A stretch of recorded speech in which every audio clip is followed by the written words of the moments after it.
PCC संपल्यावर आमच्याकडे जो शिफ्ट होणार आहे आणि याच्यामध्ये पुढचा तपास हा हे कोकेन कुठे बनवलं, त्यांनी विकत आणलं तर कुठून आणलं, इतर काही सप्लाय चेन आहे का, फॉरवर्ड बॅकवर्ड लिंकेजेस, आणि त्याच्यामध्ये हे तुमचं इतर ठिकाणी कुठे तो अशा प्रकारचं काही विक्री करत होता का, ही विक्री तरी कुठे करत होता, कुठे सप्लाय करत होता, या सगळ्या बाबतीतला शोध हा तपासाचा मुद्दा आहे.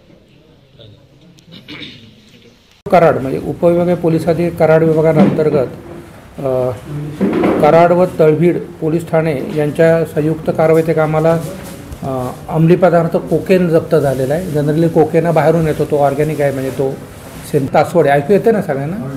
मौजे तासवडे कराड याच्या आधी तासवडे MIDC जे आहे त्या परिसरातील केमिकल कारखान्यामध्ये आम्हाला 6,35,00,000 रुपयाचा जवळजवळ 1.270 किलोग्रॅमचा कोकेन हे जप्त करण्याला यश मिळालेलं आहे.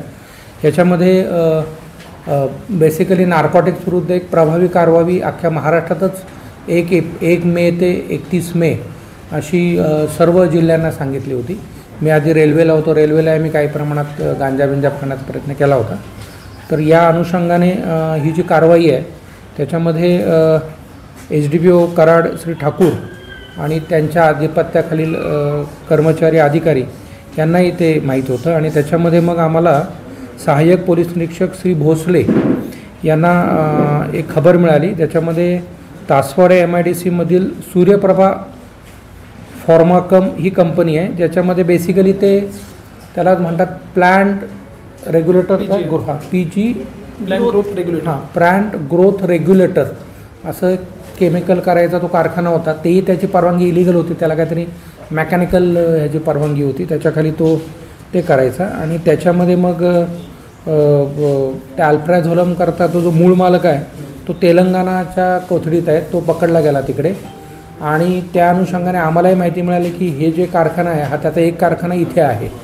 आणि मग त्याच्यामध्ये जेव्हा शोध घेतला तेव्हा ॲक्च्युली अल्प्राझोलम इथे मिळालं नाही आम्हाला, परंतु बरेच जे इतर पदार्थ होते आणि त्याचं आम्ही जेव्हा विश्लेषण केलं आणि रासायनिक ज्याला फॉरेन्सिक लॅबरातर्फे मिळवलं तेव्हा आम्हाला ते कोकेन सिद्ध झालं. म्हणजे 1.270 किलोग्रॅमचे कोकेन आहे. आता याच्यामध्ये एकूण त्या कंपनीचे काम करत आहेत 3. सुधीर पडवळ हा केमिस्ट आहे तिथला, रमेश शंकर पाटील मल्हारपेठ हा पाटणचा आहे, हा एक आहे, आणि जीवन चव्हाण हे 2 तिथले कामगार, असे 3 जण आमच्या ताब्यात आहेत. बेसिकली यातला जो अमरसिंग देशमुख आहे जो नांदगाव ज्याचा मूळ मालक आहे तो याचा म्हणजे हे कोकेन कुठून आणलं ते त्याला माहिती असावं असं वाटतंय. तर तो तेलंगणा कथडीत आहे, तो आमच्याकडे येईल आणि त्याच्यानंतर पुढची आम्हाला हे लागेल. आणि विश्वनाथ शिपणकर म्हणून आहे जो एक सप्लाय करायचा, तो अल्प्राझोलम सप्लाय करायचा. म्हणजे बेसिकली लिंक बघितली तर हे करायचे एक प्लांट ग्रोथचं, अल्प्राझोलम हे वेगळं आहे आणि कोकेन हे अजून तिसरंच आहे. तर आम्हाला कोकेन मिळालेलं आहे.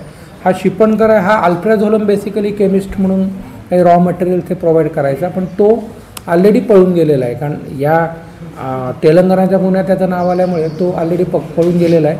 काही प्रमाणात त्यांचं श्रीरामपूरलाही त्यांच्यावर गुन्हा दाखल आहे अल्प्राझोलम करता. पण आमच्या कारवाईत विशेष आहे की अल्प्राझोलमपेक्षा आम्ही वेगळं कोकेन हे पकडलेलं आहे.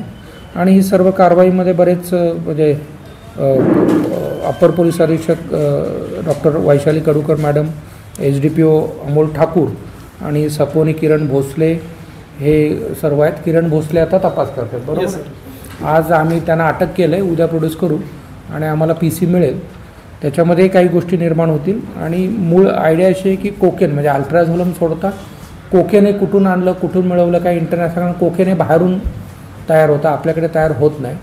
तर ते साधारणतः काही त्याच्या लिंकेजेस आहेत का, ह्या आमचं तपासातलं मूळ चॅलेंज आहे. मूळ म्हणजे ज्याला मिळाली ते तपासी अधिकारी या सगळ्यांना आम्ही चांगलं रिवॉर्ड माझ्या जे काही माझी फायनान्शियल ताकद आहे त्याच्यामध्ये देणार आहोत. तेच विचारणार होतो कारण की तुमची पहिली पत्रकार परिषद आणि ठाकूर साहेबांचं पण त्याच्यामध्ये नक्की याच्यामध्ये रिवॉर्ड देऊ. मला जे एक SP लेवलला एक रिवॉर्डचं एक लिमिट असते